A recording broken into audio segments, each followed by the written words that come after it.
आज के व्लॉग में आपके साथ किचन क्लीनिंग की कुछ ऐसी हैबिट शेयर कर रही हूँ जिसको अगर आप वीक में वन टाइम भी फॉलो करते हैं तो आपको जल्दी डीप क्लीनिंग की ज़रूरत नहीं पड़ती।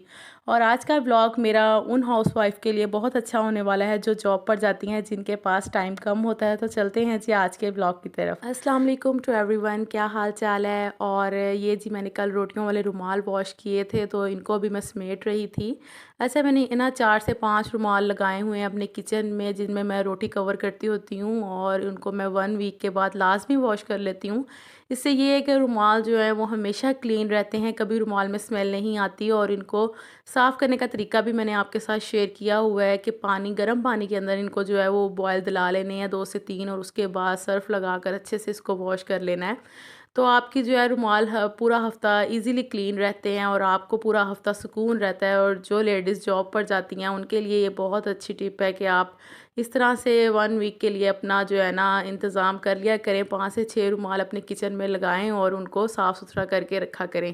और उसके बाद जिस तरह से मैंने एक छोटी सी टोकरी लगाई होती है जिसको मैं किचन में अपने सेफ़ जगह पर रख लेती हूँ, जहाँ पर कॉकरोच या फिर चूंटियों वगैरह का आना जाना ना हो। यहाँ पर जी मैं अपने ड्रॉर्स की क्लीनिंग कर रही हूँ। क्लीनिंग ड्रॉर्स की जो है वीक में 1 टाइम लाज़मी करती हूँ, और ये मेरे लिए इसलिए ज़रूरी होती है क्योंकि मेरे घर में हैं जी छोटे बच्चे। और जब भी उन्होंने यहाँ पर आके कोई चम्मच या कोई भी चीज़ निकालनी होती है ना, तो उन्होंने पूरे दराज में जो है ना इस तरह से उद्यम मचाना होता है। तो जिसकी वजह से मेरा दराज में ना हर वक़्त स्पून्स जो है वो बिखरे रहते हैं। आते-जाते भी मैं हर वक़्त इन चीज़ों को सेट करती रहती हूँ, लेकिन 1 वीक के बाद फिर मैं अच्छी तरह से ड्रॉवर्स की जो है वो डीप क्लीनिंग कर लेती होती हूँ। ब्रशेज़ के साथ जो है वो मैं पहले अच्छे से सारा कचरा वग़ैरह जो होगा वो उठा लूँगी और उस पे पहले लगा लूँगी अच्छे से एक कपड़ा। और चाहे कपड़ा आप गीला करके भी इसमें यूज़ कर सकते हैं, और उसके बाद थोड़ी देर के लिए इंतज़ार कर लें कि जब जैसे ही ड्रॉअर जो हैं वो ड्राई हो जाएँ, तो फिर उसमें आप दोबारा से जो है वो शीट को बिछा कर तो चीज़ें वगैरह सारी सेट कर दें। अच्छा, ड्रॉअर्स में ना हमेशा मैंने शीट को लाज़मी बिछाया है। जितने भी मेरे कैबिनेट्स हैं, मैंने कभी भी कैबिनेट्स और ड्रॉअर्स को बगैर शीट के जो है वो यूज़ नहीं किया। इससे ड्रॉअर्स जो हैं वो बहुत जल्दी ख़राब हो जाते हैं, निशान पड़ जाते हैं, इसलिए शीट जो है वो लाज़मी इस्तेमाल किया करें। अच्छा, मैंने 3 किस्म की जो है ना इसमें बास्केट्स लगाई हुई हैं। किसी में मैंने बड़े चम्मच रखे हुए हैं, किसी में मैंने कटिंग टूल्स रखे हुए हैं, और एक जो है वो मैंने लगाया हुआ है चम्मच के लिए, जिसमें भी पार्टनरशिप हुई हुई है, यानी कि हाफ़-हाफ़। एक पे मैंने रखे हुए हैं काँटे वाले चम्मच, एक में छोटे और उसके अलावा बड़े। और एक ये मेरी मशीन है, और ये मेरा हैंड ब्लेंडर मशीन है जिसकी मुझे हर वक़्त ज़रूरत पड़ती है, इसलिए मैं इसको भी फ्रंट पर ही रखती हूँ अपने दराज़ में। और बस यहाँ पर जी मैं फटाफट से जो है अपने सारे चम्मच वगैरह सेट कर तो ड्रॉअर को जो है वो ऑर्गेनाइज़ कर लूँगी।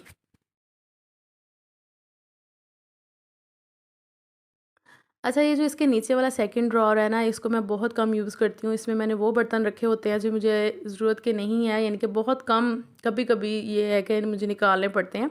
तो काफ़ी देर बाद मैंने ये वाला ड्रॉअर ओपन किया। आज तो इसकी शीट मुझे काफ़ी हद तक ख़राब लग रही थी, जो कि वॉश करने वाली थी। तो मैंने कहा कि मैं तो यहाँ पर अब काम भी कर रही हूँ अपनी शूटिंग का, तो मैं शीट जो है अभी वॉश नहीं कर सकती। तो फिर वॉश करके फिर मुझे इंतज़ार करना पड़ेगा उसके ड्राई होने का। तो फिर ये एक मेरे पास शीट एक्स्ट्रा पड़ी हुई थी, वो मैंने बिछा दी। ड्रॉअर में थोड़ी-सी छोटी थी, लेकिन मैंने कहा चलो ख़ैर है, जब मैं वो वाली वॉश कर लूँगी तो फिर मैं इसको उठा दूँगी। तो बस यहाँ पर बाकी ये सारी चीज़ें मैं लगा रही हूँ जो मैं बहुत कम जो है वो यूज़ करती हूँ अपने किचन में। अच्छा, ये जो किचन के टॉप काउंटर पर आपकी घी वाली, ऑयल वाली बर्तन जो पड़े होते हैं ना, जिसमें हमने घी ऑयल रखा होता है, इनको लाजमी डेली बेसिस पे साफ़ कर लिया करें, क्योंकि ये टॉप काउंटर पर चीज़ें पड़ी होती हैं और अगर इन्हीं चीज़ों पर चिकनाई लगी हो, घी के दाग लगे हों, तो बिल्कुल भी अच्छे नहीं लगते देखने में। इसलिए मैं ये वाला काम जो है वो रेगुलर करती हूँ, क्योंकि जो मेरी टॉप काउंटर पर चीज़ें पड़ी हैं उनको मैंने रेगुलर जो है ना टॉवल के साथ साफ़ करना है। अब ये ना हो कि टॉवल आपका गंदा हो और वो और गंदी मज़ीद होती जाएँ चीज़ें। टॉवल को पहले अच्छी तरह से वॉश करके फिर उसके बाद इन सब चीज़ों को साफ़ करें, तो आपका टॉप काउंटर हमेशा चमकता-धमकता आपको नज़र आएगा। इसलिए इन सब चीज़ों को जो है ना साफ़ करना रेगुलर ज़रूरी है। उसके बाद स्टोव की क्लीनिंग आ जाती है। स्टोव की क्लीनिंग रेगुलर होती है, कभी मैं रात के टाइम कर लेती हूँ, कभी मैं दिन के टाइम कर लेती हूँ। लेकिन हाउसवाइफ़ जो जॉब पर जाती हैं उनके लिए ये काम रात को कर लेने ज़्यादा बेहतर होते हैं, ताकि सुबह के टाइम उनके पास टाइम कम होता है। तो उनका ये होता है कि बस उन्होंने नाश्ता किया और निकलने वाली करते हैं। तो ये वाला काम जो है फिर आप रात के टाइम कर लिया करें, ताकि जब आप सुबह में उठें तो आपको अपना स्टोव भी नीट एंड क्लीन मिले। तो इससे ये है कि आपका टाइम काफ़ी बच सकता है, और मैं भी अपना स्टोव जो है वो मोस्टली जो है रात के टाइम ही क्लीन करके सोती हूँ। अच्छा, ये जो स्टोव के पीछे वाली वॉल होती है ना, ये अक्सर लोगों को मैंने देखा है कि बिल्कुल भी साफ़ नहीं करते, इतनी ज़्यादा चिकनाई और यहाँ पर डस्ट जमा हो जाती है। जैसे हम कोई दाल वगैरह बनाते हैं तो उसको तड़का लगाते हैं ना, तो उसके छींटे बहुत ज़्यादा इस पे पड़ते हैं। कोई चीज़ फ्राई करते हैं तो उसके भी छींटे जो हैं पीछे वाली वॉल पर पड़ते रहते हैं। तो उसके लिए ना आपने कुछ भी यूज़ नहीं करना, कोई भी आपने बाज़ार से लिक्विड नहीं लेना।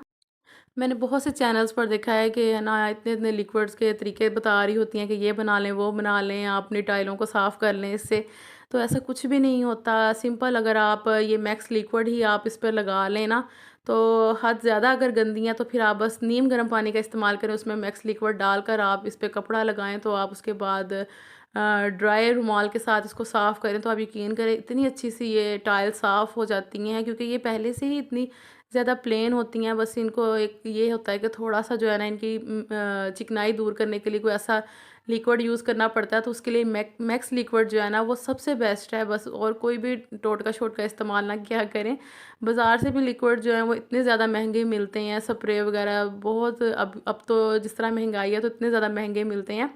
तो आप इन सब चीज़ों को छोड़कर ना, अगर आप बस यही कर लें ना, मैक्स लिक्विड और थोड़ा-सा गर्म पानी इस्तेमाल करके टाइल्स अपनी साफ़ कर लें, तो बहुत अच्छी साफ़ हो जाती हैं। इसके अलावा अगर आपने अपना टॉप काउंटर भी साफ़ करना है, अगर आपको फ़ील हो रहा है कि खुरदरा हो गया, बहुत ज़्यादा चिकनाई जम रही है इस पे, या फिर अगर आपके टॉप काउंटर पर चूंटियाँ वगैरह आती हैं, तो आपने इस पर भी मैक्स लिक्विड का ही इस्तेमाल करना है। थोड़ा-सा मैक्स लिक्विड इस पर लगाकर कपड़े के साथ पूरे टॉप काउंटर पर आपने अच्छी तरह से अप्लाई कर देना है, और उसके बाद आपने फिर साफ़ कपड़े के साथ इसको साफ़ कर लेना है, तो आपका टॉप टॉप काउंटर जो है वो चमक जाएगा। अच्छा, यहाँ पर मैं बर्तन वगैरह वॉश कर रही थी, और मेरी आदत है कि मैंने मेरे किचन में जैसे ही थोड़े-थोड़े बर्तन होते जाने, मैंने वॉश करते जाने, क्योंकि मुझे जो है ना बर्तनों का खिलारा बिल्कुल भी पसंद नहीं है। अच्छा, इनकी तादाद में ना वैसे एक तो इज़ाफ़ा होता चलता जाता है हर वक़्त, और दूसरा ये है कि अगर बर्तन पड़े हों ना वॉश होने वाले, तो आपको किचन जो है ना ऐसा लगेगा कि बस हमने इसकी सफाई की ही नहीं है। तो आप जो है ना, जब भी थोड़े से बर्तन हों लाज़मी वॉश कर लें। आदत यही बनाएँ कि जैसे ही थोड़े से बर्तन हों लाज़मी वॉश करने हैं। अच्छा, और सिंक की केयर के लिए ना, जो इसका पाइप होता है ना, इसमें पानी खड़ा होना शुरू हो जाता है। इसमें रोज़ाना जो है ना, एक भर के ना बर्तन आपने इसमें बॉयल किया हुआ पानी डालना है, और गर्म पानी डालने से ये है कि पाइप में जितनी भी चिकनाई होगी ईज़िली ख़त्म हो जाती है, और पानी का फ़्लो बहुत अच्छा हो जाता है, पानी बिल्कुल भी सिंक में रुकता नहीं है। ओवन की क्लीनिंग जो है वो मैं रेगुलर करती हूँ, और अगर आपके पास टाइम नहीं है तो आप वीक में सॉरी 1 टाइम इसकी डीप क्लीनिंग लाज़मी कर लिया करें। डीप क्लीनिंग के लिए भी आप इसमें जो है मैक्स लिक्विड का इस्तेमाल करें, और किसी भी जालीदार कपड़े का इस्तेमाल करके उसको अच्छे से साफ़ करें। मैंने अपना ओवन जो है वो रेगुलर क्लीन करना होता है, इसलिए ये देख लें बिल्कुल भी गंदा नहीं होता, अंदर से बिल्कुल साफ़ होता है।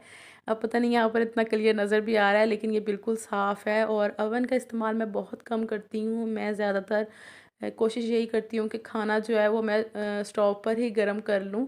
लेकिन बहुत जब मुझे मजबूरी हो कि गैस नहीं आ रही, तो ऐसा कोई मसला हो, फिर मैं ओवन का इस्तेमाल करती हूँ, वरना मैं बहुत कम यूज़ करती हूँ इसको। इसलिए मेरा ओवन जो है वो हर वक़्त नीट एंड क्लीन ही रहता है।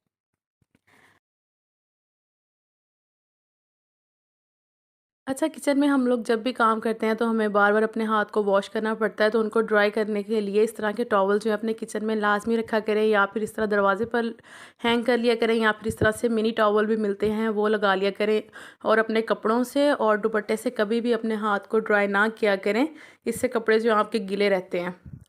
उसके बाद से किचन की जो डस्टबिन होती है उसको रोज़ के रोज़ जो है उसका कवर चेंज करें, यानी कि अगर आप घर वाला शॉपर यूज़ करती हैं तो रोज़ाना जो इसको शॉपर चेंज किया करें, इससे गंदगी जो है वो काफ़ी हद तक ख़त्म होती है।